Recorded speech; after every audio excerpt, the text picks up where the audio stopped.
আসসালামু আলাইকুম ওয়া রাহমাতুল্লাহ। সম্মানিত দর্শক মণ্ডলী, আজ আমরা কথা বলবো হজ সম্পর্কে। আমরা সকলেই জানি যে হজ একটি গুরুত্বপূর্ণ ইবাদত এবং ইসলামের 5টি স্তম্ভের ভিতরে একটি স্তম্ভ। কিন্তু আপনাদের অনেকেই এখনও হজ করেননি, হজ করার ইচ্ছাও নেই, কারণ আমরা অনেকেই জানি না যে কখন কার উপরে হজ ফরজ হয়।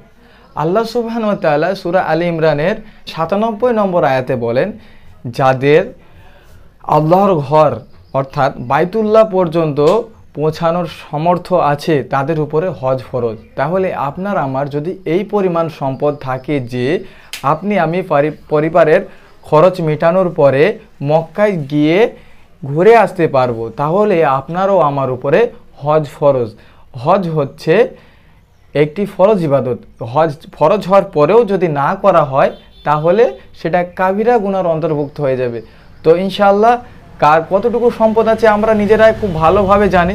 তো ইনশাআল্লাহ আমরা দেখব যে আমাদের যদি সামর্থ্য থাকে যে আমরা মক্কায় গিয়ে আবার ঘুরে আসতে পারবো এবং সেই সময় আমাদের পরিবার পরিজনের খরচ রেখে যেতে পারবো, তাহলে আমাদের উপরে হজ ফরজ হয়ে যাবে। তো ইনশাআল্লাহ জিনাদের উপরে হজ ফরজ হয়ে যাবে, হজ করার চেষ্টা করি ইনশাআল্লাহ।